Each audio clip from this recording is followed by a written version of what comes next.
नमस्कार विद्यार्थी मित्रांनो, मी ज्ञानेश्वरी विदर्भ आयएस अकॅडमीच्या ऑनलाईन प्लॅटफॉर्मवरती तुम्हा सगळ्यांचं स्वागत आहे.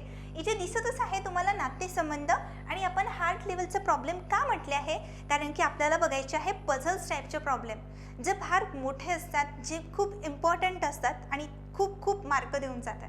आणि मला सांगायचं आहे की तुम्हाला नुसतं छोटे छोटे प्रॉब्लेम करून चालत नाही, तर या लेवलचे प्रॉब्लेमसुद्धा तुम्हाला सॉल्व करायचे आहे. तुमच्याच परीक्षेतले सगळे क्वेश्चन आहे, त्याला आपण व्यवस्थित सॉल्व करू. खूप इम्पॉर्टंट टॉपिक आहे आजचा, कारण की जे मी तुम्हाला क्वेश्चन सांगते आहे ते प्रेडिक्शन आहे तुमचं राज्यसेवा परीक्षा असू दे किंवा सगळ्या एक्झामसाठी खूप खूप इम्पॉर्टंट आहे. आणि राज्यसेवा आता येतच आहे, त्याच्यासाठी VIMP. सो आता हा क्वेश्चन आहे, हा क्वेश्चनला टॅकल आउट कसं करायचं, फार मोठा क्वेश्चन आहे. आता फक्त काय करायचं, एक ट्रिक लक्षात घ्यायची. जर मी याला पूर्ण फर्स्ट सेंटेन्सपासनं लास्ट सेंटेन्सपर्यंत वाचते आणि देन आन्सर ऑप्शन करते, भरपूर टाईम निघणार बेटा, कारण की याची फ्लो चार्ट डायग्रामच बनवते म्हटलं तर ॲटलिस्ट म्हणजे कमीत कमी मिनिमम आपल्याला बनवायची आहे. पण बघा इथे बघा, एवढी मोठी याची काय बनणार diagram, than me answer option finding out करणार. सो याच्या काही टेक्निक्स असतात जिथे तुम्हाला मी सांगेलच कशा वापरायच्या या टेक्निक्स.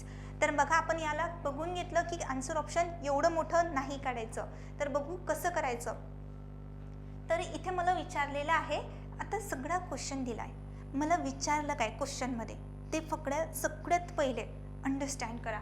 बघा, निखिलचे मधुशी नाते काय आहे, कोणाकोणाचं, निखिलचं मधुसोबतचं नातं मला इथे विचारलं आहे. तर ही जी लाईन असते, मला काय काढायचं काय आहे, एक तर स्टार्टिंगला असणार नाही तर एंडिंगला असणार, दोनपैकी डेफिनेटली असणार. निखिल मधु आपण टॅकल आउट करू. चला इथे मला सांगा, या पूर्ण क्वेश्चनमध्ये निखिल मधु कुठे कुठे दिसो, हायलाईट करा पटकन. निखिल मला इथे दिसला आणि मधु मला कुठे दिसली, इथे दिसली. या दोघांना मी काय केलं, हायलाईट केलं. सगळ्यात पहिले यांना मी असं हेच करून घेते, गोल केलं दोघांना. या दोघांचं मला रिलेशन काढायचं आहे. आता काय करायचं, हा निखिल आहे ना, या निखिलच्या आधी फुल स्टॉप बघा कुठे चालू होतो आणि तिथून पूर्ण सेंटेन्स वाचायला चालू करा. बस दॅट्स इट. मला निखिल इथे दिसतोय, याच्या आधीपासून हे काय करायचं, सेंटेन्स वाचायला सुरुवात करायचं. इथून चालू होतं हे सेंटेन्स बघा, श्री आणि श्रीमती डायस हे गीता, निखिल आणि सनई यांचे आई वडील आहेत. इथपर्यंतच वाचायचं.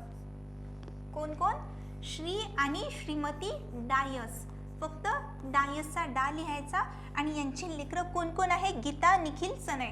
लिहून घेते मी बघा, गीता, निखिल आणि कोण, सनई. अशा प्रकारे हे यांना लिहून घ्यायचं. लिहिलं बस. आता बघा मधुला, आता मधुला विचारलंय मी, मधुच्या आधी फुल स्टॉप कुठपासून चालू होतं, तर इकडे इथपासून. बघा, स्वाती आणि सनई यांचे लग्न झालेले असून रती, गती, मधु ही त्यांची मुले आहे. बघा, सनईचं लग्न कोणासोबत झालेलं आहे, स्वातीसोबत लग्न झालेलं आहे. 1 सेकंड, स्वातीसोबत लग्न झालेलं आहे. आणि या दोघांचे मुलं कोण आहे, रती, गती, मधु. रती, गती आणि मधु. आता मला फक्त आणि फक्त कोणाचं रिलेशन विचारलं होतं बेटा, मधुचं निखिल सोबतचं रिलेशन. आपण काय करू, निखिल कुठे आहे, इथे. मधु कुठे आहे, इथे. हे दोघं जण कोण आहे मला सांगा. मधुचे मम्मी पप्पा कोण, सनई आणि स्वाती. मग सनईचे भाऊ कोण, निखिल. कोण आहे, सनईचे भाऊ निखिल आहे. म्हणजे मला सांगा, निखिल हे मधुचे कोण असेल बेटा, काका. म्हणजे हिच्या पप्पांचे भाऊ कोण आहे, निखिल. म्हणजे हिचे यांचे भाऊ म्हणजे हिचे काका. भेटलं. मला खूप मोठी डायग्राम काढण्याची नीड होती का, नाही. थोडंसं आपल्याला हे झालेलं आहे, तुम्हाला मी दाखवलीच होती. ही डायग्राम बघा किती मोठी आहे आणि ही डायग्राम बघा आहे. कन्सेप्ट क्लिअर आहे, फक्त त्याला आपल्याला यूज करता आलं पाहिजे. प्रत्येक concept it's very important. Okay, चलो नेक्स्ट बघायचं आहे. आता या टाईपचं क्वेश्चन, आता आपल्याला याला तर पूर्णच बघावं लागेल. सो याच्यात नो कॉम्प्रोमाइज. बघू आपण, आता बघून घेऊ विचारलं काय आहे. डी या व्यक्तीचा व्यवसाय दर्शवणारा पर्याय निवडा. डी व्यक्तीचा मला पर्याय निवडायचा आहे. ABCDEFG कुटुंब सदस्य आहे. सी ही इंजिनियर व्यक्तीचे ईचे वडील आहे. बघा, सी ही इंजिनियर व्यक्ती ईचे वडील आहे. मला काय करायचं आहे, ईचे पप्पा कोण, सी. आणि हे कोण आहे? इंजिनियर आहे. आणि सोबतच काय म्हटलंय? हे कोण आहे? पप्पा. म्हणजे जेंडर काय आलं बेटा? मेल आलेला आहे. ए ही यफची आजी असून ती जिल्हा अधिकारी होती. आता मला सांगा, हे कोण आहे? पप्पा. कोणाचे? ईचे. आता याच्यामध्ये मला ए आणि यफ दिसतोय का? नाही. मला सगळ्यात पहिले दिसतोय का? नाही. मग काय करायचं? या सेंटेन्सला इथपासून असं सगळं हायलाईट करून ठेवा. म्हणजे या सेंटेन्सला मी कधी यूज करणार? नंतर. याची फ्लोचार्ट अशी बाजूला काढून टाइम वेस्ट करणार का? नो. बघूया आपण नेक्स्ट वन. बी ही व्यक्ती ईचे आजोबा असून शेतकरी आहे. मला सांगा, बी ही व्यक्ती कोणाचे आजोबा? ईचे आजोबा. म्हणजे ईचे हे कोण आहे? पप्पा. मग ईचे कोण आहे? आजोबा. कोण? बी. हे आजोबा आहे आणि ते काय आहे? शेतकरी आहे. चला मी इथे शेतकरी असं लिहून घेते. लिहिलं. आणि ते आजोबा आहे म्हणजे वरच्या पिढीमध्ये गेले. कुटुंबात 2 विद्यार्थी असून ती भावंडे आहे. आता मला सांगा, हे आजोबा झाले, हा कोण असेल? मग त्यांचा नातू किंवा नात असेल. मला जेंडर स्पेसिफाय आहे का ईचं? नाही, यांचं आहे. ओके. एक जण कायद्याची पदवी मिळवण्यासाठी, हे बघा, कुटुंबात 2 विद्यार्थी असून या कुटुंबामध्ये किती लोकांचं कुटुंब आहे? टोटली 6 जणांचं कुटुंब आहे. या 6 मध्ये 2 जण कोण आहे? विद्यार्थी आहे, म्हणजे छोटे बच्चे आहे. मग ते छोटे बच्चे कोण आहे? बघूया आपण कोण आहे तर. असून भावंडे आहे. भावंडांमध्ये लक्ष द्या, इथे भावंडा हा वर्ड दिलाय. भावंड म्हणजे काय असतात? भावंडामध्ये बहीण भाऊ दोघेही असतात. त्यांना आपण काय म्हणतो? भावंड म्हणतो असतो. भाऊ भाऊ असले तरी आपण भावंड म्हणतो. बहिणी बहिणी असल्या तरी आपण भावंड असतो. असं त्याला म्हणत असतो. भावंडांचा कन्सेप्ट. चलो. एक जण कायद्याच्या पदवी मिळवण्यासाठी झटत आहे तर दुसरी व्यक्ती समाजकार्यातील पदवीसाठी झटत आहे. हे छोटे छोटे लेकरं काय आहे? विद्यार्थी आहे. त्यांचं लग्न झालेलं आहे का? नाही, विद्यार्थी आहे ते. आणि ते दोघं जण याच्यासाठी झटत आहे. यात 2 विवाहित जोडपी आहे. बघा, याच्यामध्ये 2 काय आहे? विवाहित जोडपी आहे. आता इथपर्यंत आपण सगळं झालेलं आहे. आता एक माहिती, हे सेंटेन्स आपण होल्ड ऑन केलं होतं. आता आपण बघू त्याला. सगळ्यात महत्त्वाचं सेंटेन्स जे आपण आधी राहू दिलं होतं. ए ही यफची आजी असून ती जिल्हा अधिकारी होती. मला सांगा, ए ही कोणाची आजी होती? मला सांगा, हे कोण आहे बेटा? आजोबा. कोण? बी हे आजोबा. आणि याच्यामध्ये मला काय सांगितलेलं आहे? ए ही कोण आहे? आजी आहे. आणि ती काय होती? जिल्हा अधिकारी होती. कोणाची आजी? यफची आजी. मग मला सांगा, ही आजी आणि हे आजोबा. आता याच्यामध्ये मला 2 जोडपे आहे की नाही? आणि 2 काय आहे? विद्यार्थी. हे त्यांचे नातवंड. हे दोघं जण भावंड असतील की नाही? कन्फर्म? यस. म्हणजे हे काय झाले? आजी आजोबा झालं. आजी आजोबा. आता मला सांगा, सगळेजण फॅमिली किती लोकांची आहे? 6 लोकांची आहे. कोण मिसिंग आहे? 5 लोक झाले. एक जण व्यक्ती मिसिंग आहे. मग मला सांगा, आणखीन हे सुद्धा सांगितलं की यात 2 विवाहित जोडपी आहे. किती विवाहित जोडपी? 2. एक विवाहित जोडपं आणि हे दुसरं विवाहित जोडपं. मग मला सांगा, यांची बायको कोण असेल? एकच राहिलं, ते म्हणजे डी झालं. आता मला सांगा, हे 2 काय आहे बेटा? विद्यार्थी आहे. आणि हे विद्यार्थी दोघं जण कशाचे? कुटुंब. हे बघा, दोघं जण हे पदवीसाठी झटत आहे. माझी पूर्ण फॅमिलीची ट्री बनली का? यस. ओके. आता बघा, कुटुंबात एक जण शेतकरी. यस, हे शेतकरी आहे. एक जण निवृत्त अधिकारी. मला सांगा, यफची जी आजी होती ती काय होती? जिल्हा अधिकारी होती. आहे का? नाही, होती. म्हणजे आता काय असेल? निवृत्त अधिकारी. हीच ती. ओके. निवृत्त अधिकारी. एक जण इंजिनियर आणि एक जण काय आहे? न्यूरोसर्जन. मला सांगा, मग डीचा व्यवसाय काय असेल? न्यूरोसर्जन. आलं?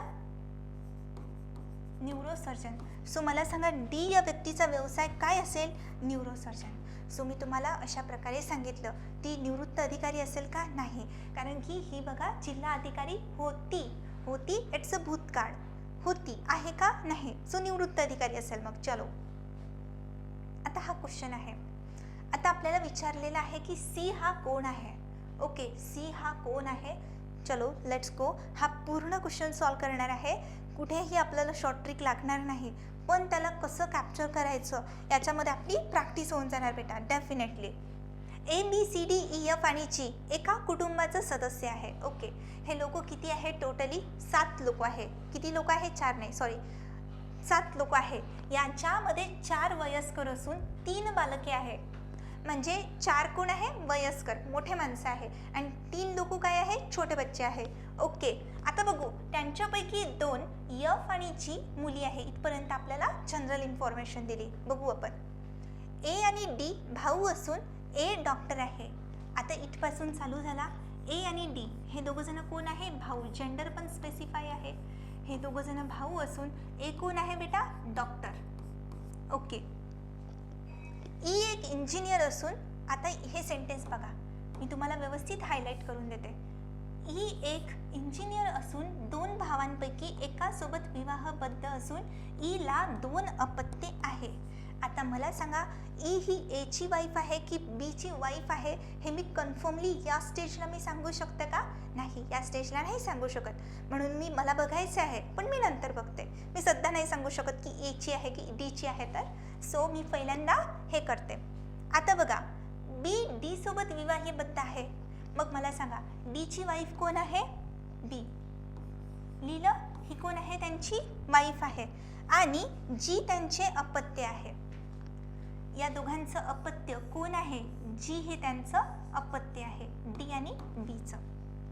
आता एक सेंटेन्स राहिलेलं होतं, त्या सेंटेन्सला मी कंप्लीट करते. हे वालं, E एक इंजिनियर असून 2 भावांपैकी एकासोबत विवाहबद्ध असून E ला 2 अपत्ये आहे.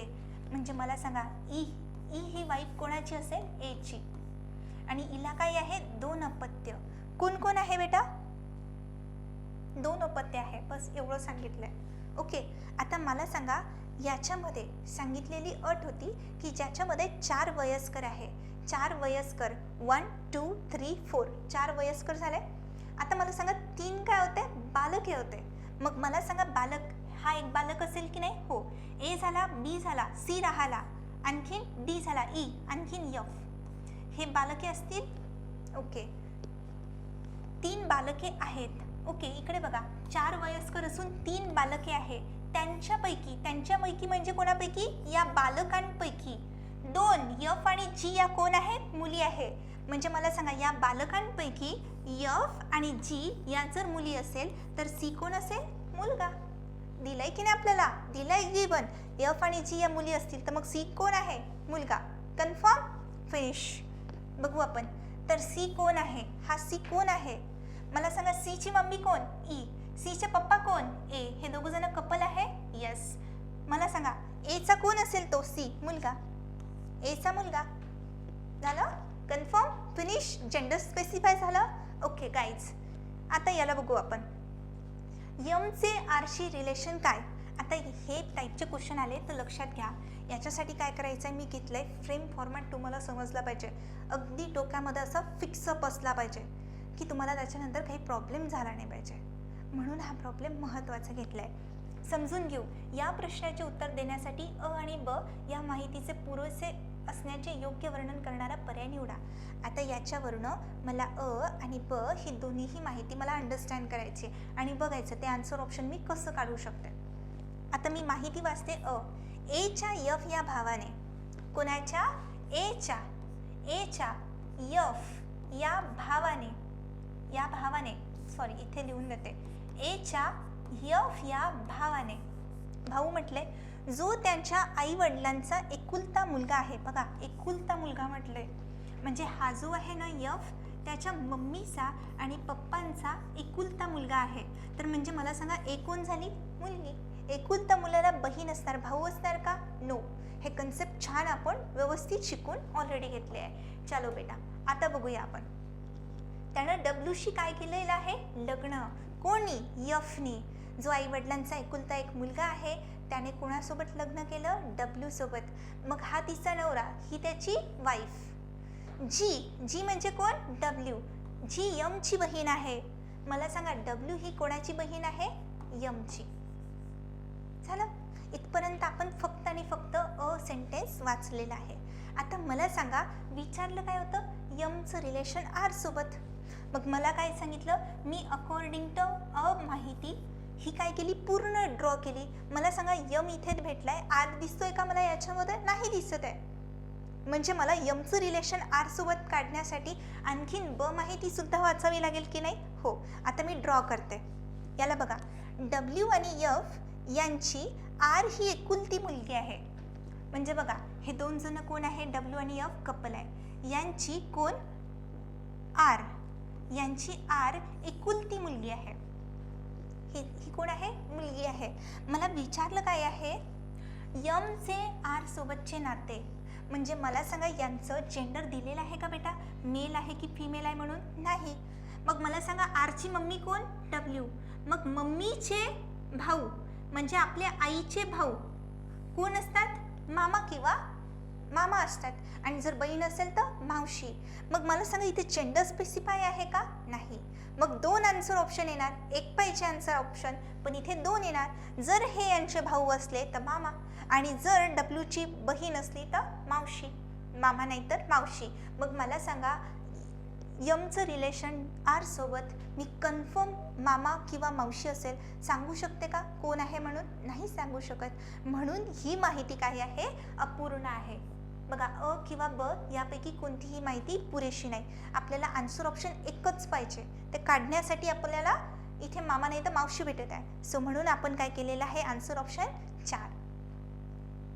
याला बघून घेऊ आपण. खालील माहिती काळजीपूर्वक वाचा आणि त्यांच्या खाली विचारलेल्या प्रश्नांची उत्तरं द्या. A B C D E आणि एफ हे एका कुटुंबाचे 6 सदस्य आहे. कुटुंबातील एका जोडप्याचे पालक आणि मुले आहे. काय आहे, एका जोडप्याचे पालक आणि मुले आहे. ओके, जनरल इन्फॉर्मेशन आहे, वाचून घेऊ आपण. ओके, ए हा सीचा मुलगा. ए हा कोणाचा मुलगा आहे बेटा, सीचा. ए हा सीचा मुलगा आणि ई ही एची मुलगी. मला सांगा एची मुलगी कोण, ई. ही मुलगी आहे कोणाची, एची आहे. डी ही एफची मुलगी असून ईची आई आहे. मला सांगा ईची आई आहे कोण, डी. सगळ्यात पहिले काय करू आपण, ईची मम्मी कोण, डी. बघा, ईची मम्मी कोण आहे, डी आहे. आणि बघा, डी ही एफची मुलगी. आता ही डी ही कोणाची मुलगी आहे, एफची मुलगी असून एफ ईची कोण आहे, आई आहे. मला सांगा ईचे पप्पा, ईची मम्मी हे दोघं जण कपल असेल, कन्फर्म. आता बघा, याच्यामध्ये बी ही एफची आई आहे. आता एफची पण आई कोण आहे, बी, एफची आई आहे. झालं, इथपर्यंत आलो. कुटुंबातील आता याच्यामध्ये बघू आपण, सगळं आपलं झालेलं आहे. एक बघायचं आहे आपल्याला, खालीलपैकी कोणती जोडी त्या जोडप्याचे पालक आहेत हे मला विचारलं आहे. कुटुंबातील एका जोडप्याचे पालक आणि मुलं आहे. जोडपं कोणचं असणार बेटा याच्यापैकी, हे. याच्यापैकी यांचे जे हे आहे कोण म्हणते, हे यांचे कोण आहे, पालक आहे. हे मुलं, ई म्हणजे मुलगी आहे कोणाची, एची आणि डीची. एचे पालक कोण, सी, अलग. डीचे पालक कोण, एफ. हे दोघं जण नवरा बायको. मग मला सांगा यांच्या पालकांची जोडी कोण कोण असेल. मला सांगा आजी ही पालक असते का, नाही. मम्मी पप्पा, आई बाबा हेच फक्त आपले पालक असतात. माझे पालक माझे आई बाबा, तुमचे पालक तुमचे आई बाबा. मग मला सांगा ए आणि डीचे पालक कोण आहे बेटा, सी आणि एफ. ही बी कोण आहे, आजी आहे, ती येणार का, नाही. म्हणजे आपल्याला पाहिजे होता आन्सर ऑप्शन सी आणि एफ, ही जोडी पालकांची असेल. मग मला सांगा याच्यामध्ये सी आणि एफ आहे का, नो. इथे आहे का, नो. इथे आहे का, नो. सो आन्सर ऑप्शन येताना याच्यामध्ये यापैकी एकही नाही. सो आन्सर ऑप्शन आपलं 4 क्रमांकाचं आपलं आलेलं असेल. चलो लेट्स गो. याला बघायचं आहे आपल्याला, छान बघून घेऊ आपण. एका कुटुंबामध्ये 6 सदस्य आहेत. हाऊ मेनी, 6 सदस्य आहेत. त्यांच्यापैकी 2 जोडपं आहेत. म्हणजे 2 काय असणार बेटा याच्यामध्ये, कपल्स असणार. How many couples, 2. वकील हा कुटुंबाचा प्रमुख आहे. ओके, वकील हा कुटुंबाचा प्रमुख आहे. मग मी यांना टॉप मोस्ट पोझिशनला देऊ का, येस. आता बघा, त्यांना मुकेश आणि राकेश ही 2 मुले असून दोघेही शिक्षक आहे. या वकिलाला 2 मुलं आहे. कोण कोण, मुकेश आणि कोण आहे, राकेश. हे दोघं जण मुलं आहे. हे दोघं जण भाऊ असतील, कन्फर्म. आणि हे दोघे जण कोण आहे बेटा, शिक्षक, कन्फर्म. लिहिलं. आता बघा, सौ रीना आणि त्यांच्या सासूबाई दोघी वकील आहे. आता मला सांगा, हे मुलं आहे तर यांची आई आणि यांची पत्नी असू शकते, आपल्याला माहिती नाही सध्या. तर सुनबाई आणि सासूबाई या दोघीजणी कोण आहे? वकील आहे. आपल्याला माहिती नाही ही इथली जोडी येणार की इथली जोडी येणार. सो सध्या आपण काय करू, या मला सेंटेन्सला आपण सगळ्यात पहिले होल्ड डाऊन करून ठेवू. ओके. मुकेशची पत्नी डॉक्टर असून तिला अजय हा मुलगा आहे. आता मला सांगा, मुकेशची पत्नी कोण आहे? डॉक्टर. आता मुकेशची जी वाईफ आहे ती कोण असणार आहे? डॉक्टर. आणि यांना कोण आहे? अजय नावाचा मुलगा आहे. झालं. आता मला सांगा, आपल्या फॅमिलीमध्ये टोटली किती लोक आहे? 6 लोकच आहे. मला सांगा, 6 पेक्षा जास्त आहे का कॅन्डिडेट बसू शकतो का? नाही. 7वा कॅन्डिडेट इन्व्हॉल्व करू शकतो का? नो. आता इथपर्यंत आलेलं आहे. बघू आपण, हे सेंटेन्स राहिलेलं होतं जे होल्ड केलं. सौ रीना आणि तिच्या सासूबाई. आता आणखीन एक क्ल्यू दिलेला आहे. याच्यामध्ये किती जोडपी आहे? 2 जोडपी आहे. 2 जोडपं. मला सांगा, हे एक कपल झालं, कपल क्रमांक 1. इथे मी कपल बनवू शकते का? हो. सौ रीना आणि त्यांच्या सासूबाई. आता मला सांगा, सौ रीना आणि त्यांच्या सासूबाई म्हणजे मला सांगा, या कोण असतील? त्यांच्या सासूबाई, त्यांच्या नवऱ्याच्या आई. म्हणजे मला सांगा, आणि त्यांचं हे पण सांगितलंय, या पण वकील आहे आणि सौ रीना पण कोण आहे बेटा? वकील. झालं? कन्फर्म झालं. सौ रीना आणि त्यांच्या सासूबाई दोघीजणी हे आहे. आता मला सांगा, कुटुंब प्रमुख जे आहे ते सुद्धा काय आहे? वकीलच आहे. मग मला सांगा, वकील म्हणजे ती बाई पण असू शकते. जर मग त्यांचे जर म्हणजे यांचे जर पप्पा नसतील तर मग कुटुंब प्रमुख कोण झालं? आई झालं. आता आन्सर ऑप्शन करताना काय करायचं, तर खालीलपैकी निश्चितपणे कोणते व्यावसायिक जोडपे आहे? कोणतं व्यावसायिक जोडपे आहे? डॉक्टर शिक्षक आहे आणि शिक्षक वकील आहे. मला सांगा, फक्त आणि फक्त हेच दिसत आहे. आन्सर ऑप्शन 1, वकील आणि शिक्षक. शिक्षक आहे का? नाही. हे दोघं भाऊ आहे. डॉक्टर आहे का? नाही. डॉक्टर वकील आहे का बेटा? नाही. डॉक्टर शिक्षक आहे, डॉक्टर वकील नाही आहे. सो या टाईपचे जर क्वेश्चन आले तर तुम्हाला व्यवस्थित प्रॅक्टिस करायची आहे. राज्यसेवा, आता येणारी राज्यसेवाला पण खूप इम्पॉर्टंट आहे आणि तुमच्या सगळ्या परीक्षेसाठी खूप इम्पॉर्टंट आहे. सो या टाईपचे क्वेश्चन तुमच्या नजरेखालून जाणं खूप अपेक्षित होतं, म्हणून मला इम्पॉर्टंट वाटलं, म्हणून मी तुमच्यासाठी हा सेशन कंडक्ट केला होता. I hope you guys are enjoy this session. भेटूया आपण नेक्स्ट सेशनमध्ये. Thank you guys.